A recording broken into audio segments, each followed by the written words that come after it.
Et si je te disais que ce que tu ressens aujourd'hui, tes blessures, ta colère, tes peurs, tes traumas, tout ça, tu peux les transmettre à ton enfant. Pas juste dans son éducation, pas juste dans la façon dont tu vas l'élever. Non, directement dans son ADN. Et le pire, c'est que ça peut se passer même si tu n'en as pas conscience. Même si tu crois que c'est derrière toi. Le jour où j'ai découvert ça, j'ai vu ma vie autrement. Et j'ai compris que je portais bien plus que ma propre histoire. Ce message s'adresse à toi si tu n'as pas encore d'enfant. Et que t'entends partout, faut te dépêcher. Ton âge avance. De toute façon, on n'est jamais prêt à 100%. Moi perso, j'adore les enfants. Depuis que je suis petit, j'aime les enfants. J'ai toujours aimé leur énergie, leur joie. J'aurais même pu en avoir un à l'âge de 16 ans. Mais au fond, j'ai toujours ressenti un truc. Kevin, pas maintenant. D'abord, je me construis. Et un jour, je suis tombé sur un livre qui s'appelle It Didn't Start With You. En français, ça commence à partir de toi. Et là, je lis noir sur blanc qu'on peut transmettre nos blessures à nos enfants. Pas juste avec l'éducation, mais directement dans leur ADN. À ce moment-là, je te jure, je me suis arrêté. Je relis la phrase au moins 2-3 fois. Et je me dis, attends, si ça c'est vrai, alors là, ça change tout.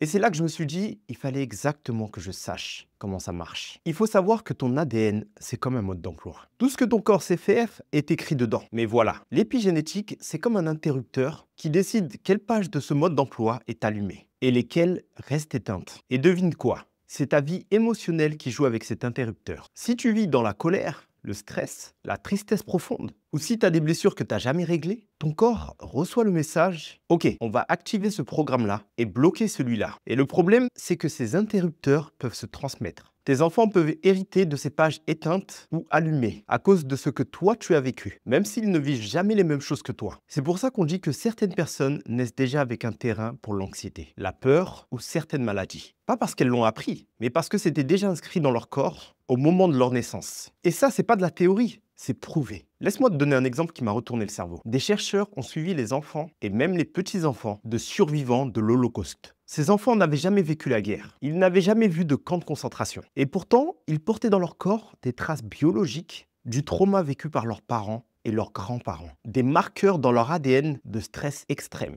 Comme si la peur, la faim, l'horreur avaient traversé le temps pour s'imprimer directement dans leur corps. Pareil avec la famine en 1944 en Hollande. Les femmes enceintes vivaient presque avec rien à manger. Et leurs enfants, des décennies plus tard, avaient plus de risques de maladies cardiaques, de diabète et même une espérance de vie réduite. Et pourtant, ils étaient nés bien après la guerre. Et là, tu réalises que ce que tu vis aujourd'hui, ta colère, ta tristesse, tes blessures, tu peux le transmettre même sans le vouloir à un être qui n'est même pas encore né. Et c'est ça la claque. Ce qu'on ne guérit pas ne disparaît pas. Ça voyage et ça se transmet. Mais d'un côté, si nos blessures peuvent traverser le temps, est-ce que ça veut dire qu'on peut aussi transmettre autre chose? Oui, nos blessures peuvent laisser des traces. Mais la bonne nouvelle, c'est que nos guérisons aussi. En clair, chaque action que tu poses aujourd'hui, chaque émotion que tu cultives, c'est un message que tu graves dans ton corps. Et ce message-là, tu peux choisir de le transmettre. Alors si tu veux que ce message soit positif, voilà ce que tu peux faire. Premièrement, apaiser ton système. Avec 5 minutes de respiration lente par jour, en cohérence cardiaque, qui est environ 6 respirations par minute, tu inspires doucement, tu expires longtemps et tu dis à ton corps « danger terminé ». Fais-le le matin ou le soir et tu verras que ton corps apprendra un nouveau chemin. La deuxième chose que tu peux faire, c'est d'élever ton état émotionnel avec la gratitude vraie, pas celle qu'on poste sur Instagram. Par exemple, chaque soir, trouve 3 choses qui t'ont vraiment touché dans la journée. En te posant les questions « qu'est-ce qui m'a fait du bien aujourd'hui? Qu'est-ce qui m'a apaisé ?» Et tu verras que petit à petit, ton cerveau va chercher autre chose que le manque. La troisième chose que tu peux faire est de soigner ton environnement avec un sommeil correct, un peu de mouvement, un peu de nature, des relations saines avec lesquelles tu peux laisser tomber les masques. Ce ne sont pas des détails, ce sont des messages biologiques répétés à ton corps. La quatrième chose que tu peux faire, c'est de réparer quand c'est profond. Si tu portes un trauma lourd, n'hésite pas à t'orienter vers des thérapies ou encore accompagnement. Ce n'est pas un aveu de faiblesse, c'est juste un acte de transmission consciente. Moi, quand j'ai commencé mes 5 minutes de respiration consciente, plus un rituel de gratitude sain, j'ai vraiment senti une différence. J'avais moins de réactions automatiques, plus de calme.